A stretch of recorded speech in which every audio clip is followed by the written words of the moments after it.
Salam à tous et bienvenue sur Maroc 24. N'oubliez pas de vous abonner et d'activer la cloche pour ne rien rater de nos prochaines vidéos.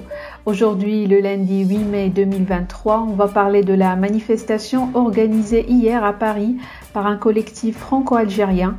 Plutôt que de se souvenir des massacres du 8 mai 1945, des manifestants algériens ont préféré proférer des insultes contre le Maroc. On se demande si ces actes répétitifs pourraient avoir des conséquences judiciaires. Restez avec nous pour décrypter cette situation dans cette revue de presse tirée des sites d'information H24 Info et le 360. Lors d'une manifestation organisée le 7 mai à Paris, censée commémorer les massacres du 8 mai 1945, une poignée d'Algériens ont proféré des insultes contre le Maroc. Des actes qui se répètent à satiété et qui sont passibles de poursuites judiciaires. Une fois de plus, des Algériens ont saisi une manifestation à Paris pour déverser leur haine envers le Maroc. Alors que le rassemblement avait pour thème la commémoration de l'assassinat de 45 000 Algériens à Sétif, Guelma et Kherrata pendant la colonisation française, certains manifestants ont brandi des caricatures du roi Mohamed VI et les ont piétinées. Des images désolantes, d'autant plus que des enfants étaient de la partie.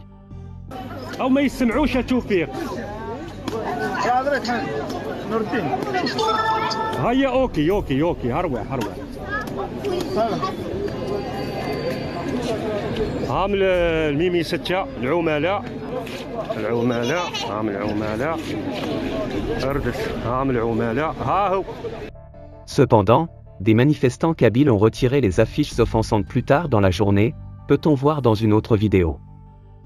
On est aussi en droit de se demander pourquoi le Maroc s'est invité dans une manifestation patriotique algérienne. Pourquoi l'Algérie, pour défendre ses intérêts en France, a-t-elle besoin de se créer un ennemi marocain? Vraisemblablement parce que la haine à l'encontre du Maroc est le seul ciment qui fait encore tenir debout l'édifice bancal bâti par la junte militaire au pouvoir.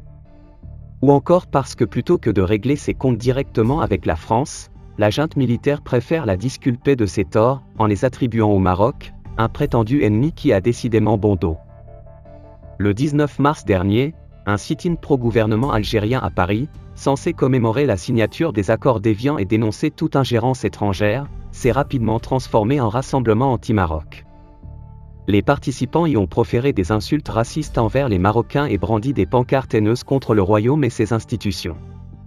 Ces scènes rappelaient les incidents qui ont émaillé l'ouverture du championnat d'Afrique des nations des joueurs locaux, CHAN, organisé janvier dernier en Algérie. Les mêmes chants racistes ont entonné par les supporters algériens présents dans le stade.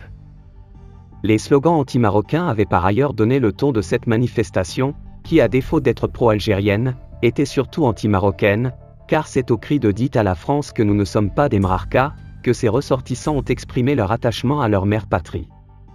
Pourquoi ont-ils tant besoin de rappeler une évidence? C'est la question qui se pose face à cette étrange affirmation de soi par la négation. Une pétition a d'ailleurs été lancée pour engager des poursuites judiciaires à l'encontre des responsables de ces actes racistes. Nous appelons les autorités compétentes à prendre des mesures fermes pour prévenir de tels événements à l'avenir et à promouvoir le respect et la tolérance envers toutes les communautés, sans exception, demandent les signataires de la pétition, ayant déjà récolté plus de 900 signatures. Pour rester informé, je vous invite à regarder les vidéos Maroc 24 qui s'affichent sur votre écran.